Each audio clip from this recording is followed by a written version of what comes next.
Whenever we finish a project, we do a lot of soul searching. A lot of reference got kicked around. The Seven Samurai, the Magnificent Seven. We talked very early on about showing off a more human approach to Spartans. We definitely focused on trying to go back to sort of the core of what made Halo CE, the Combat Evolved, the sort of phenomenon that it is. I remember my first time playing Halo, and I was in that first level, and after winding through these technical corridors, fighting aliens, and then I step out into this world, and it just opens up in front of me, and it's beautiful and alien and huge. That was a sort of seminal moment for me, and I think that's part of what we want to capture in Reach. Something that was core to the game at the beginning was that sense of wonder and exploration. We started with a series of events. We basically set out like, okay, from this date on Reach to this date, we built a military campaign. We all had a desire to really flesh out the backstory of what happened prior to Master Chief and Cortana even entering the picture. We knew there were other Spartans, and it just seemed like such a rich area to tell a character-driven story with new characters. We wanted this team to feel like a Delta Force type team that are usually a smaller number. Why are we not seeing explosives residue? This particular team, Noble Team, they've survived by staying together. You're Noble 6, you're a replacement for a Spartan that's died. You're experiencing this story, boots in the mud. We looked at the story of Reach, and it was obviously a more intimate, character-driven story. We really needed the attention to real-world detail, trying to make these characters' faces really feel like believable. We started everything over from scratch, came up with a whole new rig for how we animate faces and also how we approach like texturing them, modeling them, everything, and just put a lot more time. Difference about a couple million polygons. We absolutely want Reach to tell a human story, and that's going to require us to invest significantly into higher fidelity models, much more open environments, larger numbers of AI than ever before in a Halo game. To pull off the vision for what we had for this game, we ended up gutting almost every part of the engine, retooling things to make it run faster, to make it run better, and look better. We had to throw out all of our technical systems. We had to then throw out the content that went with it because that content didn't represent the new bar we were going for. Copy that, on our way. Don't need command to tell me. Been on hers half my life.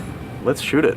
We've got a great team of guys, and they could take motion capture and they could make the poses way more dynamic, way more expressive. Those changes bring out the life, they bring out the style of our characters. We had probably 4 times the amount of polygons to play with this time around, which gave us a lot more freedom and creativity in what we wanted to achieve. When you look at total engineers that are actually putting code that are actually affecting this game, I mean, it's massive, 30 plus guys, it's crazy.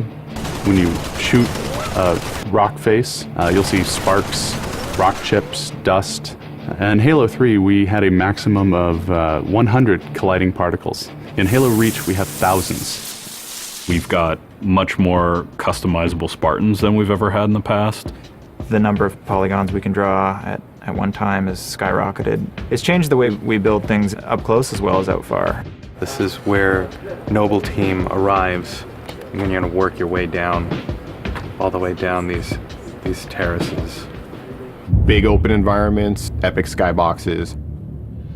These are things that are quintessential to Halo.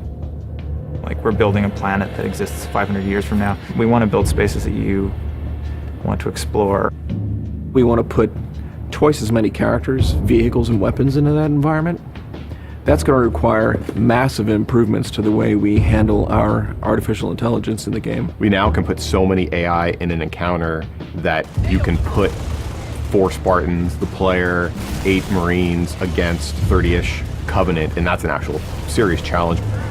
Bringing the elites back was something that was really a true joy for us because they're such an awesome character to fight.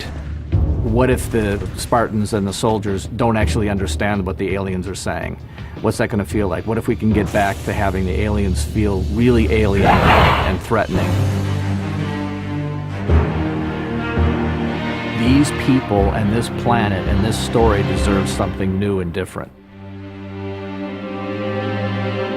Just a different underlying sense of tragedy, heroism. We're rebuilding everything from the ground up.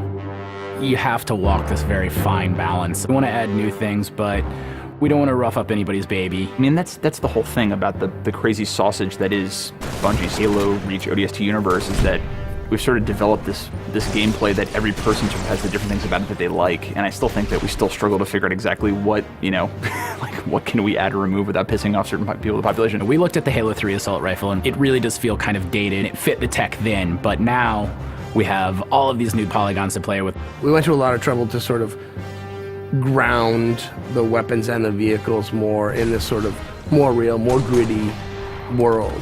We refined a lot of the weapons to push them into their particular role, and that role is defined a lot by range and the range of combat that you're going to play. For instance, the DMR, which is this sort of medium to long range suppression marksman rifle. It's going to be a sandbox game. It's not going to be a carefully scripted game where every movement of the AI is controlled by a mission designer. It's much broader than that. It allows the player to deal with encounters in their own specific way. There's definitely going to be offhand grenade throwing. There's definitely going to be vehicles. There's definitely going to be a large number of weapons that are incredibly powerful, incredibly accurate, that allow the player to feel like a badass. Now, if you melee him in the back of the head, like you really mean it, you're holding down on the button, you will launch into this more elaborate animation sequence. It's going to be a very different campaign experience for people overall. We're doing stuff in the campaign that people absolutely won't expect from a Halo game. Bigger battles, brand new cast of characters. An incredibly ambitious game. Every neuron in my head is firing with just reach, reach, reach. We knew from the beginning what the end was going to be. This is the definitive Halo made by the people who created Halo.